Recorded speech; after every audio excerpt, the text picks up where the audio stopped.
This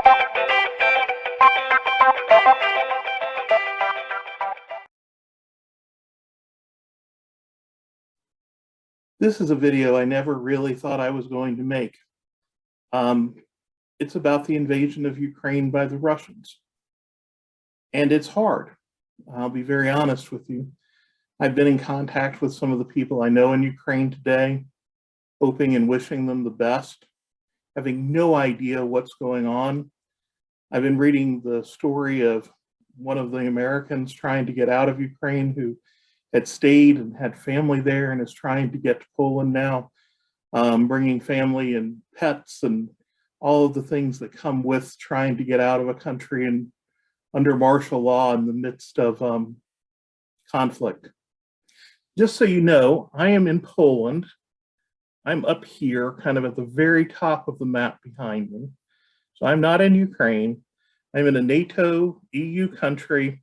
I'm perfectly safe. I'm not worried about the Russians coming here. There are many, many NATO forces now along the border here in southern Poland. And I'm way up here. So before we think that fat old Indiana Jones is going to get in the middle of a war, not going to happen.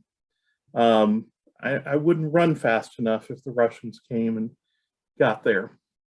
But what I have behind me is a map of Ukraine, and all the places that are circled in red are places that had explosions today.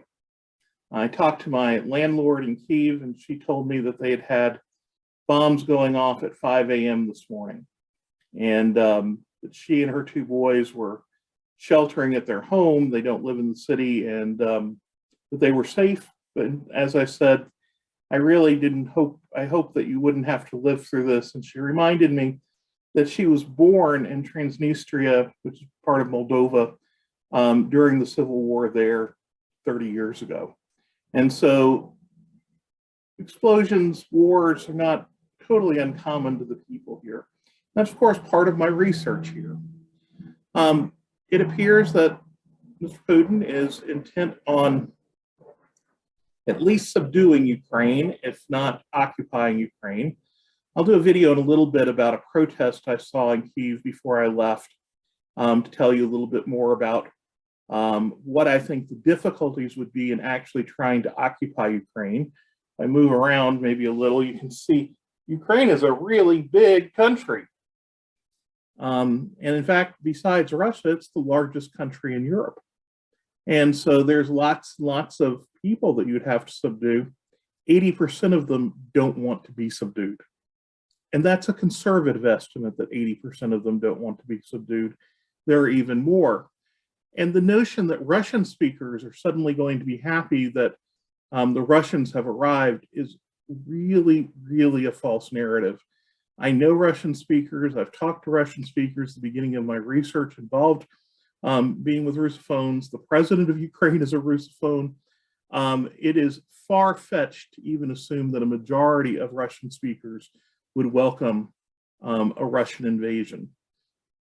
And even in these two provinces in the far east, Luhansk and Donetsk,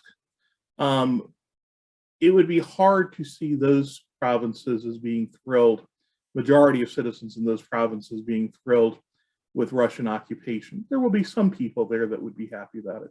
The second largest city in Ukraine is Kharkiv. It's located right near the border with Russia. There are already understandings that there are forces that have come across the border from Russia into the area outside of Kharkiv, not into the city. It's where my Russian tutor lives, and I hope to get in contact with him a little later today, find out how he's doing. It is a Russian-speaking city.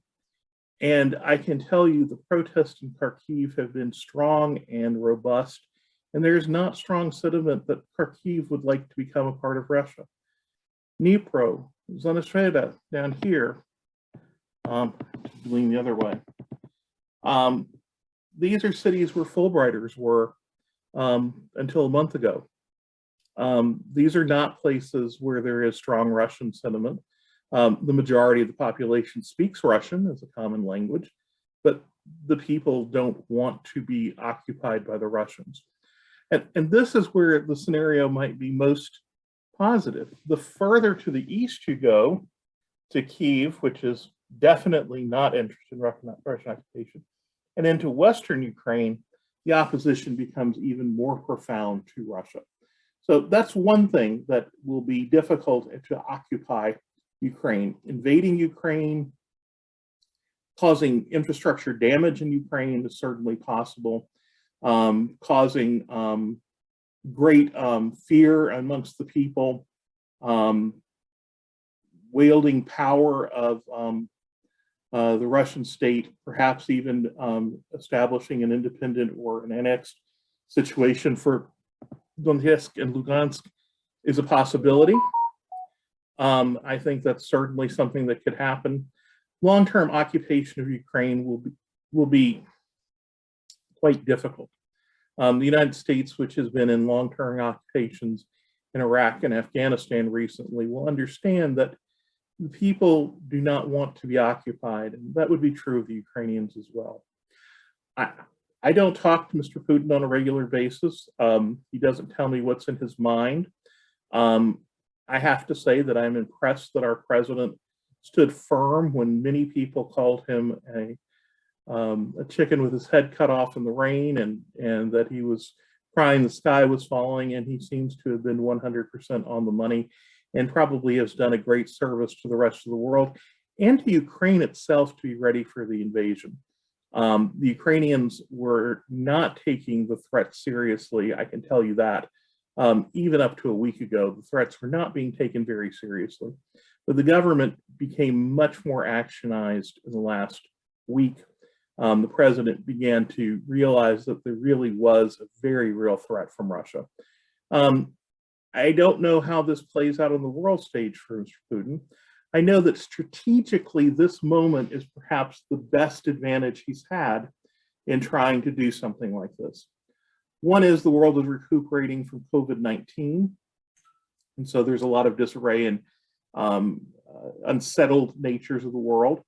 With the end of Afghanistan and certainly Iraq, the United States has no popular sentiment for sending soldiers in to fight a war with the Russians, and I don't think the president really even has that as a serious alternative on his plate now. I think the president realizes the stakes of going to war with Russia are enormously high, but I would argue that the stakes of allowing Russia to invade and to occupy and take over Ukraine are also pretty high, but maybe not worth the stakes of going into World War III, which is invariably what a conflict that directly pitted American soldiers directly against Russian soldiers would be.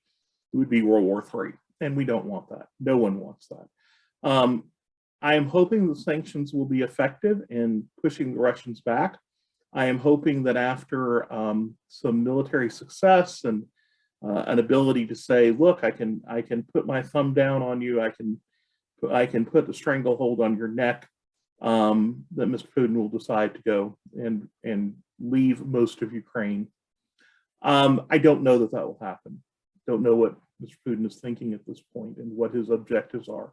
I think that he will not settle for the current government in Ukraine being able to outlast whatever occupation he's going to have, which is sad because the current government of Ukraine truly is a democracy-oriented government and shares the popular will of the people.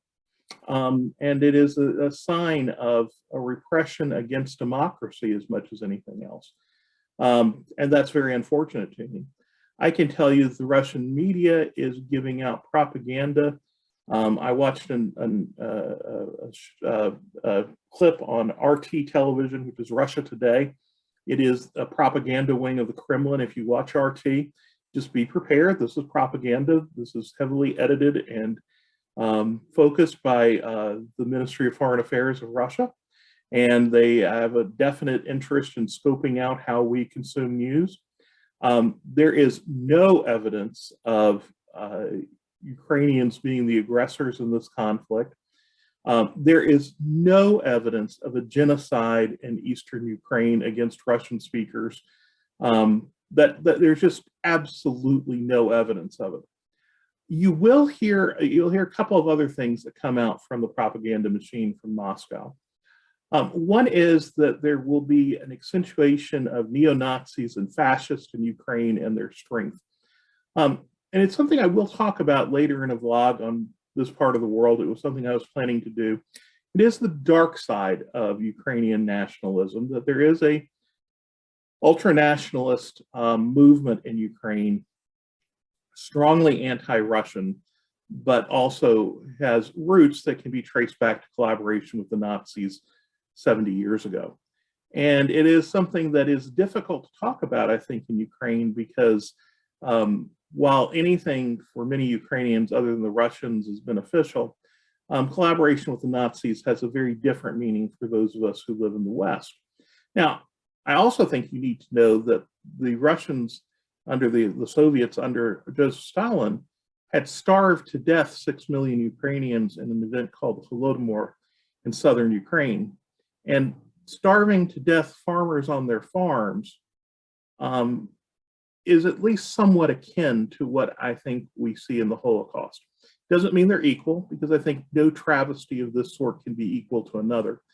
But it may demonstrate for people why anti-Russian sentiment has a long history amongst Ukrainians, and may also identify why there has been some excusing, which I think is absolutely ridiculous, of the Nazi sentiments of this group. And I'll show you, you'll see some of their flags in a protest that I'm going to show you in a vlog coming up. And so that's one dark side of the Ukrainian nationalist movement. It's not a focus. Most Ukrainians do not adhere to Nazism. There was a large and prosperous Jewish community that was largely wiped out by the Germans in Ukraine when they occupied the country during World War II. The Ukrainian identity long-term has been really very open to Jews, much like Poland. One of the reasons there were large Jewish communities in Poland and Ukraine was the fact that these had been places that had been very hospitable to Jews when the Spanish were using the Inquisition to chase the Jewish population out. And the British literally drove the Jewish population into the oceans and set guards across the oceans and did not allow the Jewish population to come back onto land. So it's anti-Semitism is not unique to one part of Europe and not others. But for many years, Ukraine and Poland were the most hospitable places for Jews, which is why they had large Jewish populations historically. So I think that we need to disentangle and better understand the ultranationalist fascist movement in Ukraine so that you can better understand some of what the rhetoric is going to be used from Russia and understanding what the kernels of truth are. And there are kernels of truth that are there. The second argument that Vladimir Putin is using for needing to have this preemptive war in Ukraine is that Ukraine is rearming itself. Now, I kind of smile about this because it is true that since 2014 and the annexation of Crimea, down over there, Crimea, which was annexed forcibly by Russia in 2014, that during that period of time, Ukrainian forces definitely have been doing advanced training. They have sought NATO membership. They have looked to find better ways of defending themselves. There are more recruits in the army. The army is larger. The Air Force has been expanded. Western technology has been sought out and received. So there is much better forces in Ukraine than there has been in the past. There is also no evidence that Ukraine has ever used its forces to invade anybody else. Quite the contrary. Ukraine is a country that has had its territory forcibly annexed from it and was in a place that it didn't have a very strong defense. And so it has worked hard over the last 8 years to build a defense that could fortify the country should a neighbor, which had demonstrated a desire to overtake and annex its territory, come to Ukraine and seek to do this. So I think it makes perfect sense that the Ukrainians would bolster their militaries, but President Putin continues to talk about how Ukraine is hyper-militarized. And there's no evidence of that. There's just no real understanding that there's hyper-militarization going on in Ukraine. The last thing I think we all ought to know is Ukraine is one of the few countries in the world that voluntarily gave up its nuclear weapons. At the end of the Soviet Union, Ukraine had the third largest depository of nuclear weapons.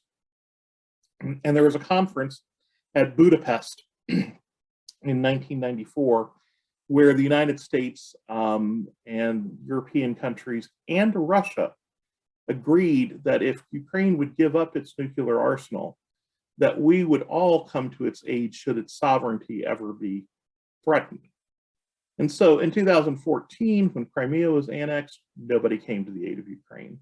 In 2014, when the separatist movements, which are mostly Russian-inspired and Russian-funded movements in Eastern Ukraine, they're not necessarily organic, although I'm sure there are some folks who claim Ukrainian citizenship who are a part of that movement. When those came to bear and territory in Ukraine was removed from the sovereign control of the country, nobody came to their aid. Now here we are in 2022, and we're looking at literally the country under the threat of invasion from Russia, in the process of some form of invasion from Russia. And nobody, including the Russians who are signatories to the treaty, are stepping forward to protect the sovereignty of Ukraine. This has implications for every treaty that will be signed in the future. And it puts the credibility of many countries and the treaty regime itself into question. Will anybody come up and make good on treaties that it has that have been signed? And I have real concerns about this. You will hear from time to time being thrown about the Minsk Accords. These were agreements that the Germans, the French, the Russians, and the Ukrainians agreed to in 2014, which have really never fully come into play. But what it would have done is created autonomy for the Oblast of Donetsk and Lugansk in the east of Ukraine and given them greater authority to act independently. And the Ukrainian government, truthfully, did not do much to work toward that end, since there was an ongoing, active, hot conflict in those regions. And the Russians certainly have done very little to push that agenda, nor have the Germans or the French. So I think the Minsk Accords are a problem. I think the Ukrainians were kind of pushed at a gunpoint situation into agreeing to them and never really wanted them. And I think that the Russians have not used that as an avenue to advocate for the people they say are oppressed in the eastern parts of Ukraine.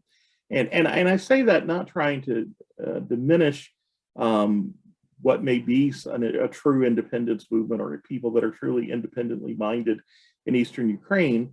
Of course, one of the things that they can do is relocate to Russia, which is nearby and would be happy to repatriate them. So it is confusing sometimes to understand the rationale of Mr. Putin's arguments at best. That's not to say the United States always gets it right. I'll talk about some places that I don't think the United States gets it right in some future vlogs, including right back to the end of the Soviet Union, where I think the United States made a significant strategic error in how it treated post-Soviet space as a whole, and why our celebrations in 1991 may not have been the right celebrations to be having. That's a vlog for a different day. For today, I wanted to explain a little bit about what had gone on.